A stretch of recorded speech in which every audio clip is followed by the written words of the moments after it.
Hello everyone, welcome back to my English channel. Myself Pushprata here and today I am going to explain how we can frame the sentences.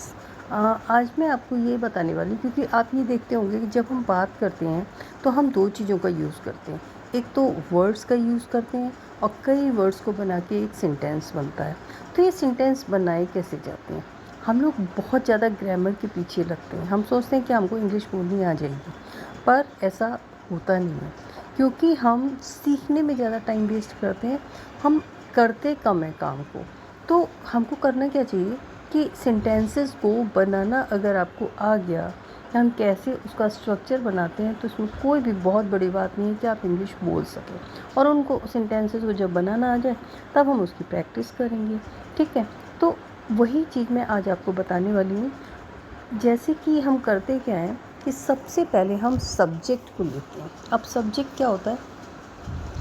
जो काम को करने वाला है.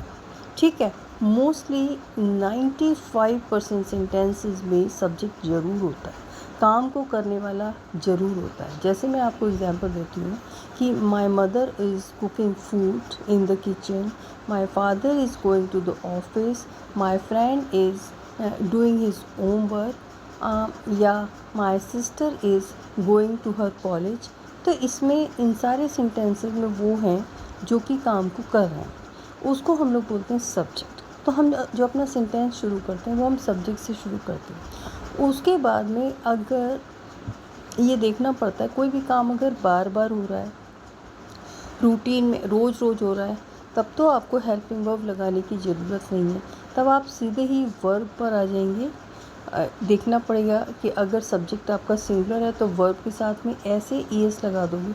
अगर subject आपका plural है तो वर्ब के साथ में ऐसे ईएस नहीं लगाओगे. लेकिन अगर वो काम रोज़ रोज़ नहीं हो रहा है, बार बार रिपीट नहीं हो रहा, तो आपको उसमें ऑक्सिलरी वर्ब की ज़रूरत पड़ेगी. ये बहुत सारे होते हैं, लेकिन आपको टाइम के हिसाब से उसको यूज़ करना होगा. जैसे कि ये क्या क्या होते हैं मैं आपको बताऊँ. Do, does, is, are, am, has, has been, have been. ठीक है, ये तो हो गए प्रेजेंट के. अब पास्ट के आते हैं. Did, was, were, had been. ये पास्ट के हो गए. अब आते हैं फ्यूचर के हेल्पिंग वर्ब. ये हैं shall, will, shall be, will be, shall have, will have, shall have been, will have been.